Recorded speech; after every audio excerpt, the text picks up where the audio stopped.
a man named Dad here along the side with Mike, so if you have a question, just please put your hand up and we'll get you the wireless mic. How we doing? Thanks for coming, guys and ladies. First off, I want to thank Coach Bradley and his family, Michaela, for all the hard work and effort they've done, not only inside the Jacksonville Jaguars organization, but in our community too. Their philanthropic work has been second to none, and they've done a great job, and I know Jacksonville will sorely miss them. As far as the process here, I think it became regrettably clear towards the end of last week. Shad and I had many discussions we were in Dallas for the labor seminar meetings and the owners meetings, and throughout towards the end of the week, and realized this was the direction that we were going to have to go. And after we decided that after the game on Sunday that we were going to relieve Coach Bradley of his duties, regrettably. Gus is a great man, great person, great family man, and unfortunately it didn't work out for him at this time. In the short term here, Coach Marone will be our interim head coach for the next 2 weeks, and we look forward to working with Coach Marone and seeing what he has to offer, and I think good things will be ahead for the Jaguars. With that being said, I'll open it up. Hey, Dave. How fortunate are you that you weren't a part of this upheaval the last couple of days? Well, I don't feel fortunate at all when you only won 2 games throughout a season. Gus is not the only man to blame here. We've had a lot of, when you find yourself in an organization where we are right now, there's a lot of blame to go around, including myself. And talking with Shad, I know that we've talked about at length about what we need to do to correct this. And I think looking at this and looking at all facets of our organization, from the football department to our scouting department to our coaching staff, I believe we're going to fix anything that's been wrong. So I just want to be clear. So you guys had the decision in place before the game on Sunday? Yeah. So was there any thought to wait until till the end of the regular season, or just No, you guys know Gus and I had a unique relationship, and it was built on trust and support. And once we made that decision, I couldn't lie to him, and I respect him too much. And now that we're going to start a process of hiring a new head coach, it wasn't fair to him or his family to have him here in the building. Was Shad the one who told him, or did that fall to you? I told him. I told him after the game, and Shad followed up, and I know they're going to meet in person here shortly. He was going to get fired Monday regardless, even if you win. Yeah, correct. Why now? Well, because he was going to get fired on Monday even if he won, but we need to start the process for our new head coach.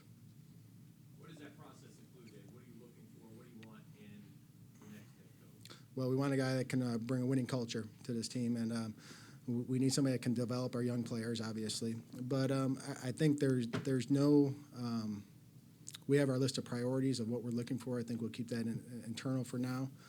But I think for a guy to come in here and really set this culture in terms of us playing winning football, and I think we've lost 8, 9, 10 games by a touchdown or less here. Those are very winnable games for us, and it could be a quick turnaround here. And when you look back, why didn't it work with them?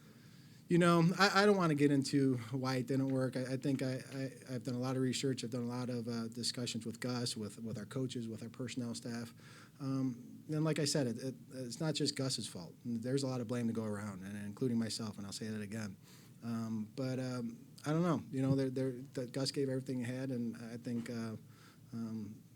it just didn't work out for him.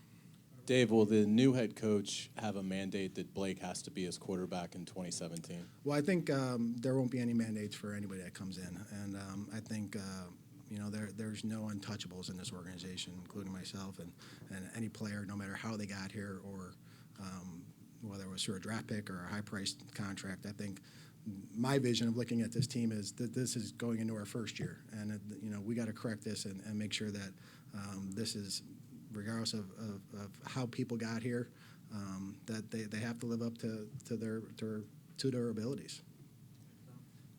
You said 4 years ago that you wanted to hire a Hold on one second. And with that being said, I do still believe in Blake very, very much. So, but the head coach will have a lot of input as to who the quarterback will be.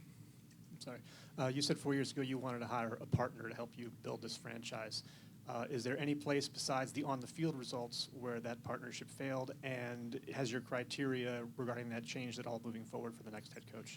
No, I do believe that Gus and I had a great partnership. I think, not only do I consider him a great partner, but a great friend, and hopefully that can continue throughout our lives together. But I think you have to have a partnership, and you have to be tied at the hip to make this work and have a common vision. And if you have those things, I think you got a fighting chance to have a good, successful franchise for a long period of time. Dave, what's your message to fans who have suffered through perhaps one of the worst four-year stretches in the history of the NFL? Yeah, it's been tough, and I give them a lot of credit because they have been incredibly patient, and they have been incredibly supportive, at least to me and to the players and to our coaching staff. But Shad has selected me to find a new head coach here to make sure that this never happens for the Jacksonville Jaguars again. Dave, quick question on this because you made the decision now. I know you said why now, but after October 27th in the national game against Tennessee, I mean there was a lot of talk about that at that point. You let Greg go at that point. What kept you from making that decision then? It didn't even cross our mind at that time. Our sole decision was, or our sole focus was to beat the Kansas City Chiefs, and I didn't know about the talk. I mean, talk is what it is. It's not coming from inside this organization. Gus was our head coach, and we were doing everything to support him to make sure that we could maybe get on a run and beat the Kansas City Chiefs. I don't know exactly what our record was at the time, 2-4, maybe. But the season wasn't out of touch considering our division and what maybe the winning of the division was going to be. If you got a roll and won 3 or 4 games, you're right there. What's the appetite to trade a pick for a coach? I think it's something that we'd have to look at, but I don't, you have to find a coach that's a right fit and somebody that would, A, be willing to come, and B, that we'd be willing to trade for. It's not an easy match. I don't think we have a time limit on it. I know looking back when we hired Gus, I think we were either the last or the second last team to fill that role. It puts you a little bit behind the 8 ball because of trying to find a staff and fill a staff. The sooner the better, but we're not going to rush it by any means. We're going to find the right coach and somebody that can take us to the playoffs and beyond. Dave, do you feel any obligation to get in front of the team and talk to the team about this? And have you talked to any of the players since then? I've talked to a few of the players since we relieved Coach Bradley. I had no sense to talk to the team beforehand, and I'll address them on tomorrow before Coach Marone takes over. Dave, when were you given reassurance that you were going to be part of the coaching search, and did you have to sell Shad on anything? Did you guys have to have a meeting? No, Shad has been he's made it very clear he expects big things from me in his coaching search and me and our staff throughout free agency and the draft to have a great off season and then have a better season come 2017. So I didn't have to sell him or anything, but we have constant conversation about, hey, and I'll be the first to admit where I've made mistakes, and I've laid it out to Shad of different places where I failed Gus, and probably some where you guys don't even know about, but and some obviously that you do,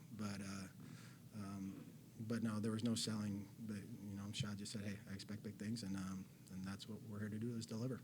Dave, with regard to Bortles, you said you still believe he could be your guy over here. Right? Yeah. As you're looking for the next coach, are you looking for somebody who shares the same opinion of Bortles, or are you looking for somebody to bring a different kind of perspective with regard to where he is? Well, I would encourage a different kind of perspective. I want the right perspective, and I know we're very close to him, and we have we hold him in high regard in terms of what we think his capabilities are. I think I still believe he has a very high ceiling. But I want to be realistic about it, too. And I think a new head coach can bring a different perspective as to what he believes.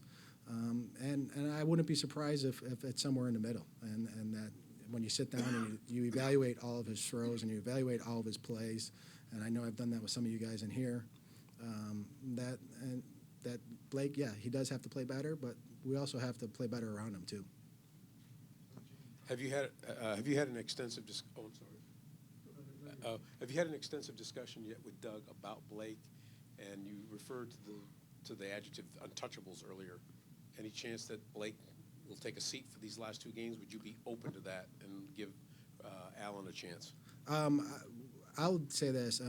I've never made a mandate of anybody has to play or not have to play with Gus, and I always feel it's a coach's responsibility to play who he feels like should give us the best chance to win, and that's with everybody.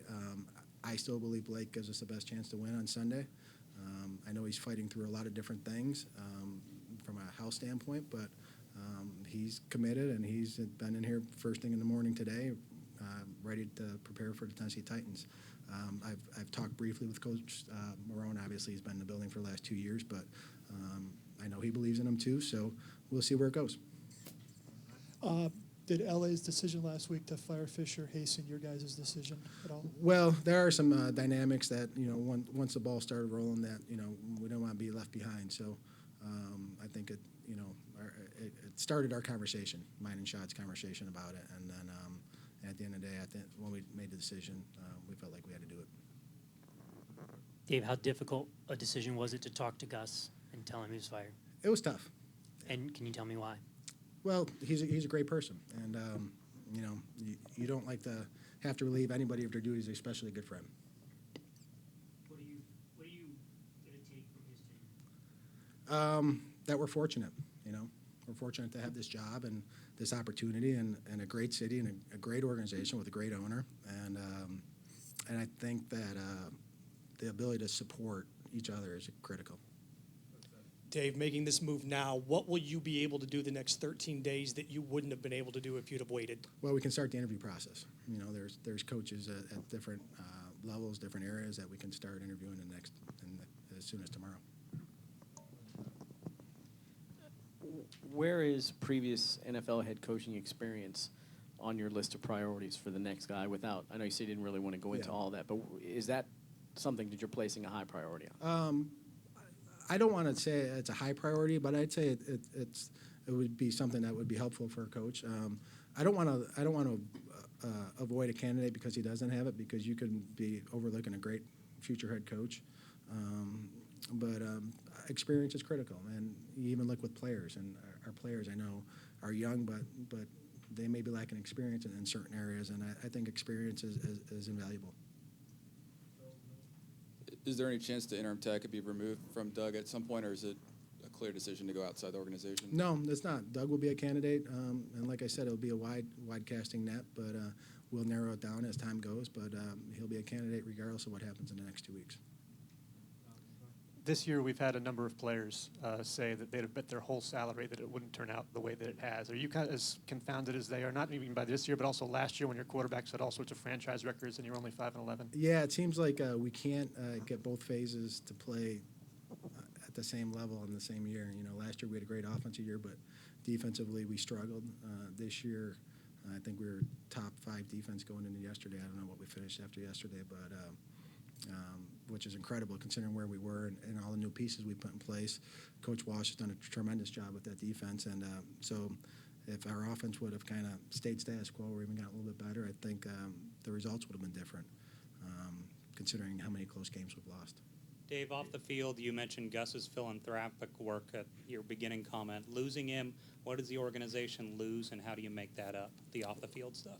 Well, I think we all have to pitch in, and Gus always said, let's connect with the following.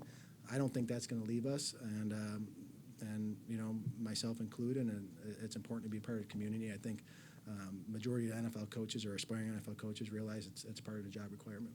Dave, will you give consideration to someone in the college ranks? Yes. Tom Coughlin's available to interview now. Is he somebody you're interested in talking to? Tom would be somebody we'd be interested in talking to.